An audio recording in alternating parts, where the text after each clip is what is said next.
Here we are discuss about the all chapters, the science and technologies, part 1. Look at the index. In this index there are the 10 chapters: gravitation, periodic classification of the elements. This is the physics, the chapter of the physics. The periodic classification of element, this is the chemistry, for chemistry. And the third, chemical reaction and the equation in a chemistry subject. The effect of the electric current, this is the physics section. Heat, also the physics section. Refraction of the light, this is also physics section. And the lenses, also the physics sections. Metallurgy, this is the chemistry. Carbon compound, chemistry. And the space mission, this is the another type, that is near about the geographical type of the subject. This space mission is not in either physics or the chemistry, it is the another way. The gravitation and the space mission, these both are the another branch of the physics also. Math, physics, the all are the required for it. So we discuss about the importance in the gravitational means गुरुत्वाकर्षण ह्या चॅप्टरमध्ये आपल्याला gravitation हे महत्त्वाचं आहे. बल आणि गती यातली तुम्हाला शॉर्ट नोट्सवर सुद्धा विचारलं जाऊ शकतं. Circular motion, centripetal force, Kepler law, त्याचे 3 लॉ आहेत. हे स्वतंत्र पण विचारले जातात आणि तिन्ही एकत्रही विचारले जातात. त्यातला थर्ड लॉ जो आहे तो बऱ्याचदा रिपीट होत असतो. यांच्यातलं डेफिनेशन आहेत आणि त्याच्यातली ही फिगर जर तुम्हाला 2 मार्काला 3 मार्काला आलं तर तुम्हाला याची तयारी आवश्यक आहे. न्यूटन्स युनिव्हर्सल लॉ, हा पार्ट बहुधा ओमिट केलेला आहे. त्याची माहिती तुम्हाला स्वतंत्र व्हिडिओमध्ये मी दिलेली आहे. तुम्ही सर्च करा माझ्या यूट्यूब चॅनलवर आणि मग आपल्याला बघता येईल की कोणते कोणते भाग ओमिट केलेले आहे. तिथे तुम्ही मार्किंग करून ठेवा. तर ही उदाहरणंसुद्धा तयारी करून ठेवायची. या उदाहरणांमध्ये जे सूत्र आहेत त्यांचे तुम्हाला 2 मार्कासाठी प्रश्न विचारले जातात. अर्थ ॲसेलरेशन, त्यानंतर व्हॅल्यू ऑफ द जी, जमिनीवर कशी असते, त्याची उंचीवर कशी असते, या पद्धतीने, आणि डेप्थमध्ये कशी असते, हे स्वतंत्र भाग आहे. मास आणि वेट हा तुम्हाला बहुतेक ओमिट केलेला आहे, तो त्या व्हिडिओत तुम्ही बघू शकता. त्यानंतर यामध्ये सुद्धा आपल्याला ह्या बॉक्सच्या बाबतीत पण आपल्याला इथे वगळलेलं आहे. Matter given in the box जो या ठिकाणी दिलेला आहे, हा आणि हा पार्ट हा वगळलेला आहे. फ्री फॉल म्हणजे सहजरित्या एखादी गोष्ट वरून खाली येणे. ग्रॅव्हिटेशनलच्या बाबतीत ग्रॅव्हिटेशनल वेव्हजवर सुद्धा तुम्हाला प्रश्न विचारले जाऊ शकतात. त्याची तयारी तुमच्या चॅप्टर्समध्ये होणे आवश्यक आहे. ग्रॅव्हिटेशनल एनर्जी, एस्केप वेलॉसिटी आणि काही एक्झाम्पल्स यावर सुद्धा तुम्ही लक्ष केंद्रित करा.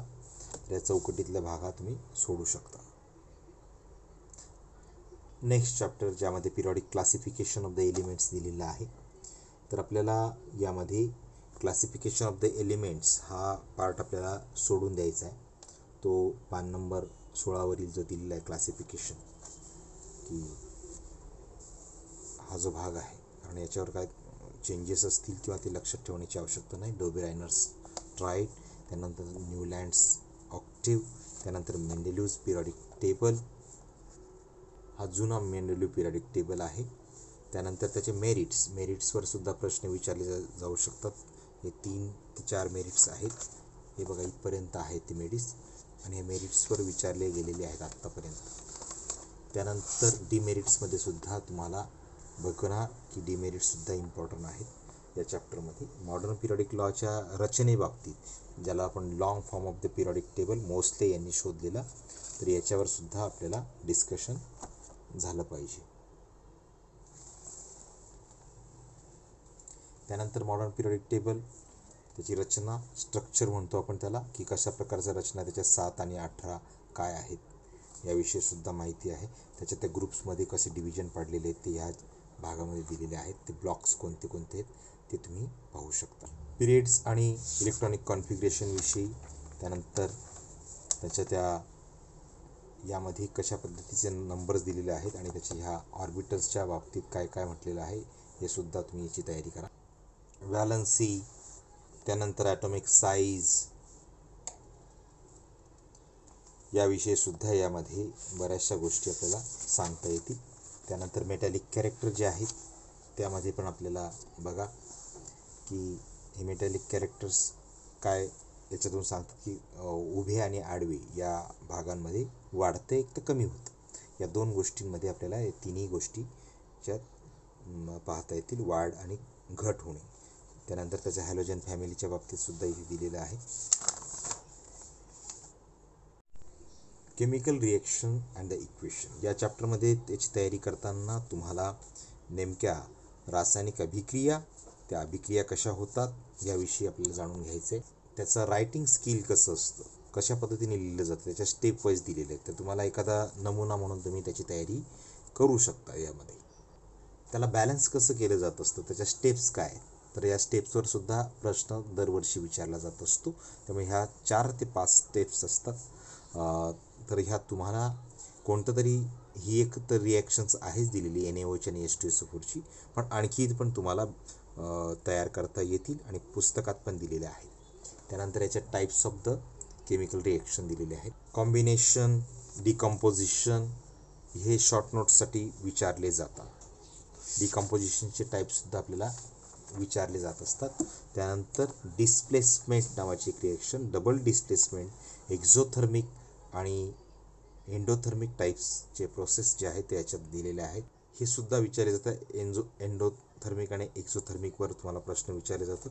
आणि रेट ऑफ केमिकल रिॲक्शन कशावर आधारित असतो यावर सुद्धा डिस्कशन तुम्हाला दिलेलं आहे. तर त्याचे 5 पार्ट्स आहेत.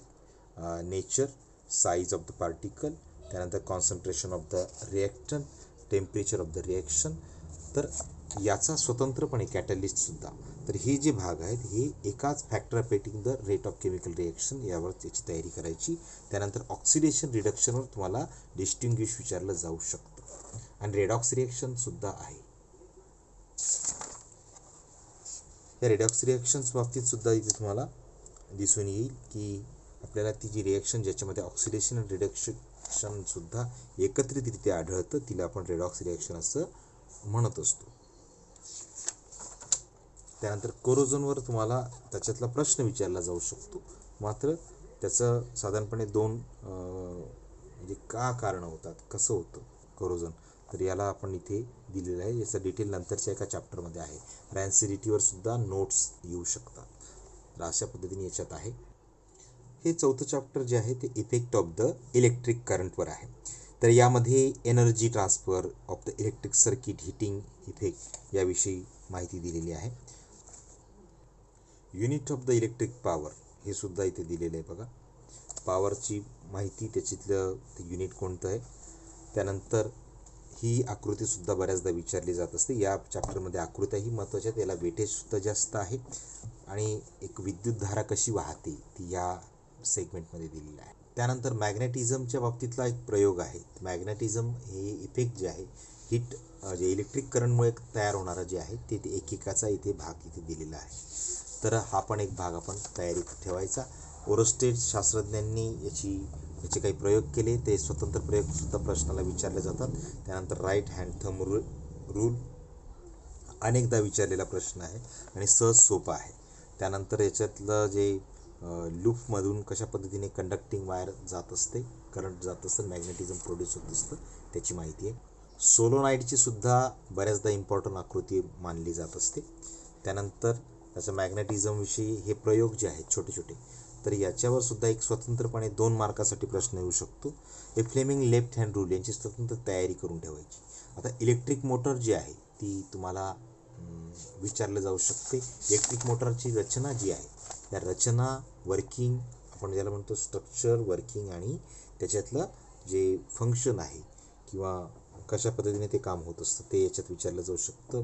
आणि शॉर्ट नोट्समध्ये इलेक्ट्रोमॅग्नेटिक इंडक्शन, त्यानंतर आपल्याला आहे गॅल्व्हनोमीटर यांची पण माहिती आपल्याला सांगता येईल. त्याची तयारी तुम्हाला केली पाहिजे. तर फॅराडेचा नियम जो आहे, त्या फॅराडेचा लॉ ऑफ इंडक्शन, फ्लेमिंगचा राईट हँड रूल, हे सुद्धा आहेत. पण मात्र तुम्हाला यात काही गोष्टी वगळलेल्या मी आधीच्या व्हिडिओमध्ये सांगितलेल्या आहे, की पान नंबर 47वरचं वगळलेलं आहे, पान नंबर 57वरचं गॅल्व्हनोमीटर वगळलेलं आहे, अल्टरनेट आणि डायरेक्ट करंट पण वगळलेलं आहे, डी सी जनरेटर पण वगळलेलं आहे. हे जे पार्ट्स आहेत हे वगळलेले आहेत. हे जे पान असेल तर त्याची पण याची काही फारशी तयारी करण्याची आवश्यकता नाही, पण माहिती असावं. आपण उष्णतेच्या चॅप्टरमध्ये काय आपण पाहू शकतो. उष्णतेच्या चॅप्टरमध्ये मला वाटतं याच्यात काहीच वगळलेलं नाही आहे, त्यामुळे याची तयारी करताना तुम्हाला लॅटंट हीट म्हणजे काय याची माहिती असावी. ती कशा पद्धतीने स्टार्टिंग होत असते. तर पहिल्या जी सुरुवातीला इथून ती संत गतीने असते, एकाच गतीने असते, नंतर त्याच्यामध्ये चेंज होतो आणि ती पूर्ववत नव्या याच्यात येत असते. त्याच्यासाठी तो प्रयोग इथे दिलेला आहे.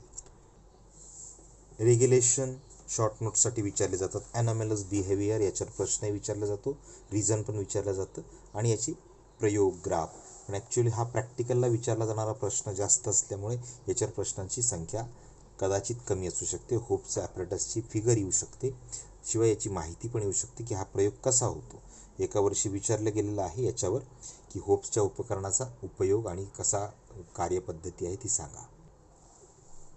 ही आकृती ड्यू पॉईंट म्हणजे काय, unit of the heat. Specific हीटवर तुम्हाला स्वतंत्र प्रश्न विचारला जातो, त्यामुळे याची तयारी अधिक करा, कारण काही वेळेस तसा प्रश्न येतो. हे प्रयोग किंवा याच्यातलं थोडक्यात वर्णन करा येऊ शकतं. हा हीट एक्सचेंजचा विषयीचा प्रयोग जो आहे की हीट रेझिस्टन्सने एखाद्या याच्यामध्ये ठेवल्यानंतर की कसा तो एक्सचेंज होत असतं याविषयी ते माहिती दिलेली. याच्यावरची उदाहरणं पण आहेत. ह्या रिफ्रॅक्शन ऑफ द लाईट हा फिजिक्सवर आधारित असणारा चॅप्टर आहे, त्यामुळे आपल्याला प्रकाशाचं अपवर्तन आपल्याला ह्या चॅप्टरला म्हणता येईल. याचा इम्पॉर्टन्स असा आहे, तर हा बऱ्याचदा तुम्हाला प्रॅक्टिकलमध्ये असणारा प्रयोग असल्यामुळे याच्यावर प्रश्न किंवा ही जास्तीत जास्त आकृती विचारली जाते. नंतर law of refraction, refractive index म्हणजे काय, डेफिनेशन्स किंवा लॉ या स्वरूपामध्ये. क्लिंग ऑफ द स्टार की कोणत्या कशा कारणामुळे आकाशामध्ये तारे किंवा ग्रह रात्रीच्या वेळेस चमकताना दिसतात, किंवा जे मायरेज आपण म्हणतो ते कसं दिसतं. त्यानंतर apparent position of the star. त्यानंतर एखादा हॉरायझनवर दिसणारे इफेक्ट जो आहे तो कशामुळे दिसतो याविषयी जे इम्पॉर्टन्स आहे ते ट्विंकलिंग स्टारचं, तर ते आपल्याला इथे तयारी करायची याची. नेक्स्ट टॉपिक याच्यातलं डिस्पर्शन ऑफ द लाईट. तर डिस्पर्शन म्हणजे एखाद्या पांढऱ्या किरणामधून 7 रंग निर्माण होतात. हा सिम्पलचा लॉजिक आहे एका त्रिकोणी प्रिझममधून. मग तसंच इंद्रधनुष्य पाण्याच्या थेंबामधून तयार होत असतो. पाण्याच्या थेंबाचा आकारसुद्धा त्रिकोणासारखा असतो. हा सिम्पलचं लॉजिक या चॅप्टरमध्ये इथे आहे. याच्यावर ही आकृती पण विचारली जाते आणि याची माहिती पण विचारली जाते. त्यानंतर पाण्यामध्ये त्याचं रिफ्रॅक्शन आणि या दोन्ही घटना कशा पद्धतीने होत असतात त्याविषयी याच्यात दिलेलं आहे. त्यानंतर रेनबोचं प्रोडक्शन कसं होतं त्याची मी आधी बोललो की ते त्रिकोणी प्रिझमचं, तो सेम टॉपिक याच्यामध्ये आपल्याला बघायला मिळतो. या चॅप्टरमध्ये लेन्सेसमध्ये तुम्हाला टेलिस्कोप वगळलेला आहे. लेन्स जो आपण म्हणतो की याचे टाईप्स, या आकृत्या ज्या आहेत ह्या 2, हे 3 आणि हे 3 असे कॉन्व्हेक्स आणि हा कॉन्केवचे प्रकार आहेत. 3 हे कॉन्व्हेक्सचे प्रकार आहेत. आणि याचे जे डेफिनेशन्स आहेत, या छोटे छोटे डेफिनेशन्स याच्यावरून तयारी करून ठेवायच्या. काही लॉज आहे किंवा रे डायग्राम कशी काढायची त्याविषयीचे प्रयोग, हा तर तुम्हाला प्रॅक्टिकलीच प्रयोग आहे. त्यानंतर ह्या ज्या आकृत्या आहेत ह्यातल्या कोणतीही एखादी आकृती विचारली जाऊ शकते. 1, 2, 3, 4, 5, 6. तर या 6 आकृत्यांच्या रचना आपण आपल्या व्हिडिओजमध्ये पाहिलेल्या आहेत. तुम्ही सर्च करून पाहू शकतात की यांची कशा पद्धतीने रचना करायची. ह्या आकृतींचं आपल्याला उपयोग कुठे कुठे होऊ शकतो, कारण हे अंतर कुठे ठेवतात आणि कशा पद्धतीने करतात हे माहीत पाहिजे. तर तोच तक्ता आहे, फक्त हा जो आहे हा आपल्याला कॉन्केव लेन्सच्या बाबतीतला दिलेला आहे की तिथे इमेज कशा पद्धतीने उमटते. त्यानंतर साइन कन्व्हेन्शन अत्यंत इम्पॉर्टंट आहे. याच्यावर कोणताही प्रश्न 3 मार्काला, 4 मार्काला, 5 मार्काला विचारला जातो. 4 मार्काचा तर नाहीच आहे, पण मॅग्निफिकेशन आणि power of the lens, combination of the lenses. त्यानंतर तुम्हाला इंटरेस्टिंग टॉपिक जो आहे तो ह्युमन आय, याच्यावरचा वर्किंग कशा पद्धतीने होतं, आकृती हीच काढायची इथे जरी दिलेली असले तरी. तर याचा आणि मग यानंतर याच्यातले जे दोष आहेत ते दोष महत्त्वाचे आहे. या दोषमध्ये तुम्हाला म्हणजे अत्यंत शाश्वती असते की आता फिजिक्समध्ये हे विचारलं जाणारा टॉपिक आहे. नियर सायटेडनेस आणि फार सायटेडनेस हे दोन घटक आहेत. शिवाय अजून एक प्रकारे प्रेसबायोपिया, ज्याला आपण वृद्धदृष्टिता असं म्हणतो. हे तिन्ही प्रकार हे दोषांचे आहेत की ज्याच्याने दोष हा तयार होऊ शकतो. युजेस विचारलं जातं 2 मार्काला of the lens. Uses of the convex lens, simple microscope, compound microscope, जो टेलिस्कोप याला आपण म्हणतो की या कंपाऊंड मायक्रोस्कोप आणि टेलिस्कोप विषयीची जी माहिती आहे ही इथं वगळलेली आहे, इथे आपण पाहू शकता. मेटलर्जी चॅप्टरमध्ये तुम्हाला मेटलविषयी दिलेला आहे की या प्रकरणामध्ये आपल्याला वगळलेलं काहीच नाही आहे. Physical properties of the metals दिलेलं आहे. त्यानंतर नॉन मेटलची माहिती दिलेली आहे. Properties, chemical properties of the metal, reaction of the metal with oxygen. त्यानंतर तुम्हाला ह्या संपूर्ण रिॲक्शन्सची तयारी करायची आहे, त्याची लिस्ट बनवायची आणि ती कशी कशी पद्धतीने होते. Reaction of the metals with oxygen, ऑक्सिजनबरोबर ही आकृती पण विचारली जाते बऱ्याचदा परीक्षेला. ह्या आकृतीचं आणि ह्या आकृतीची तयारी ठेवायची. आणि त्याचे एकाच टॉपिकमध्ये की पाण्याबरोबर होणारी रिॲक्शन, मेटलबरोबर होणारी रिॲक्शन, या सगळ्या गोष्टी विचारल्या जातात. नायट्रिक ॲसिडबरोबर होणारी रिॲक्शन बी, आणि ई जी आहे ती सॉल्ट्सबरोबर, अदर सॉल्ट, अशा 5 भागांमध्ये याचं डिव्हिजन आपल्याला दिसून येतं. Reactivity of the series of the metals, हे क्रम माहीत पाहिजे. याच्यावर एका वर्षी प्रश्न विचारला गेलेला आहे, त्यामुळे याची माहिती निदान ठेवता आली पाहिजे. काही नॉन मेटल्सची reactions, chemical properties of the non metals, ही काही रिॲक्शन्स इथे दिलेल्या आहेत. आयनिक कंपाऊंड म्हणजे काय, त्याचे प्रॉपर्टीज काय आहेत, हा सुद्धा अत्यंत महत्त्वाचा प्रश्न आहे. तर आयनिक बॉन्ड किंवा आपण त्याला ते बंध तोडण्यासाठी आपण त्याचं जे रचना जी आहे त्याविषयी दिलेलं आहे. आणि मेटलर्जीमध्ये मेटल्सचे जे ऑकरन्स आहेत याची माहिती, ते कसे मिळवले जात असतात, त्यांना सेपरेट कसं केलं जात असतं, concentration of the ore, separation based on the gravitation. आणि ह्या ज्या व्हील फ्ले, याच्यावर शॉर्ट नोट्स, हायड्रोलिक सेपरेशन, त्यानंतर हायड्रोलिक सेपरेशनची आकृती, त्यानंतर magnetic separation, froth flotation method, leaching है ना, या भागातलं तयारी तुमची टिप्स लिहा, short notes. Extraction of the metal इथे दिलेलं आहे की ते कसे मिळवतात. तर आता याच्यामध्ये ॲल्युमिनियम अत्यंत महत्त्वाचं आहे की त्याला 2 पद्धती मिळतात, concentration of bauxite, electrolytic reduction. हे दोन्ही लिहायचे आहेत की आपल्याला नेमकं काहींना समजत नाही की एकच लिहायचं का सर, नाही, हे दोन्ही एक रिॲक्शन झाल्यानंतर त्याच्यानंतर दुसरी क्रिया करावी लागते. ही आकृती पण बऱ्याचदा परीक्षेला विचारलेली आहे. तर हे घटक आहेत. आता चौकटीतलं हे तर डू यू नो वगैरे तर नसणारच. Defining of the metal,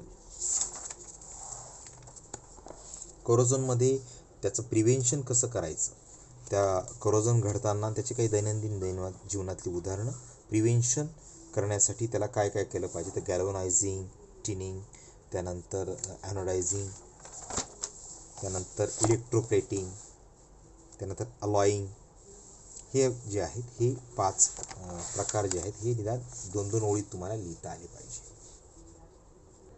carbon कंपाऊंडमध्ये आपल्याला bonds in carbon compound, carbon कंपाऊंडमध्ये तुम्हाला 9व्या चॅप्टरमध्ये तुम्हाला पान number 116 matter in the box, microscope, micromolecules of polymers and table and content. तर ते बघूया आपण की बॉन्ड या कार्बन कंपाऊंडमध्ये आपल्याला याची माहिती की कार्बनचं काय महत्त्व आहे, कार्बन कसा होमोलोगस, त्याची ॲक्टिव्हिटी किती आहे, तो किती प्रकारे बॉन्ड्स करू शकतो, त्याचं हायड्रोकार्बन्स कसे तयार होतात, तर याचे फंक्शनल ग्रुप्स कसे असतात, तर याची माहिती याच्यामध्ये आहे.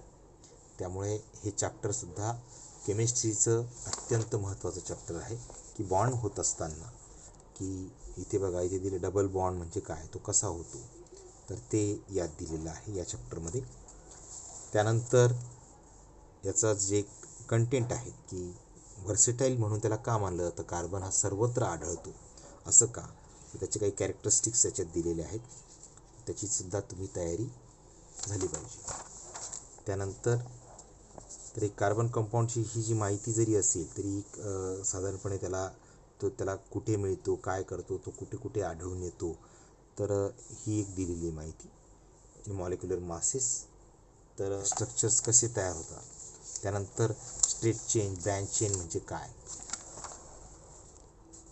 त्यानंतर ही बघा हे पाठ करून ठेवायचं की methane, ethane, propane, butane, pentane, hexane, heptane, octane, nonane, decane आणि त्यांची रचना ही काय असते ती आपण याच्यात बघू शकतो.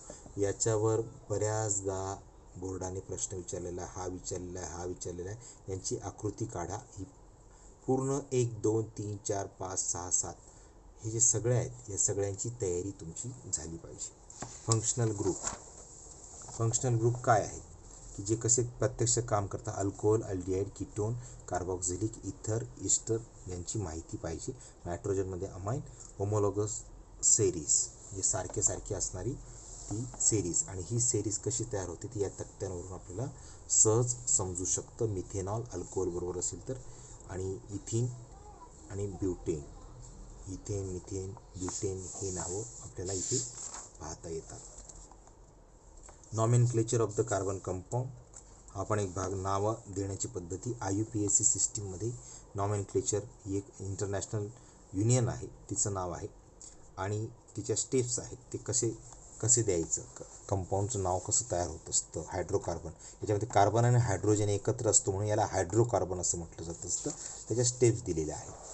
तर ते नावं जी आहे ती कशी आली, ठरवत आली, तिथे आपल्याला दिलं. त्यांना जोडणारा क्लोरीन, ब्रोमीन वगैरे वगैरे हे जे घटक आहे ते त्याला लागल्यानंतर त्यांचं नाव बदलतं. इथेनचं इथेनॉल बनतं, त्यानंतर क्लोरिथिन म्हणतं. अशा पद्धतीने नावांमध्ये बदल होतो. त्यांचे स्ट्रक्चर दिलेले आहे, हे लक्षात ठेवणं खूप महत्त्वाचं आहे. त्याचे केमिकल प्रॉपर्टीज, त्यांची नावं, IUPAC नेम वेगळे आहेत, ते त्यांची रचना कुठे लागलेलं आहे त्यावरून असतं. त्यानंतर काही ऑक्सिडेशन प्रोसेस, ॲडिशन, रिॲक्शन्स, अत्यंत मोठं चॅप्टर आहे. सबस्टिट्यूशन रिॲक्शन्स, आणि त्यानंतर इम्पॉर्टन्स, त्याचं इम्पॉर्टन्स काय काय, महत्त्व कशा पद्धतीने आहे, त्याची प्रॉपर्टीज काय म्हणते. त्यानंतर डिहायड्रेशन रिॲक्शन, त्याचे properties of the ethanoic acid, हे इम्पॉर्टंट आहे. इथेनॉइकवर बऱ्याचदा प्रश्न विचारला जातो. त्यानंतर इस्टरिफिकेशन रिॲक्शन, त्या कशा घडतात. मायक्रोमॉलिक्युल्स अँड द पॉलिमर्स, याची माहिती व्यावसायिक दृष्टीने, पण मला वाटतं ही सुद्धा आपल्याला वगळलेली आहे यावर्षी.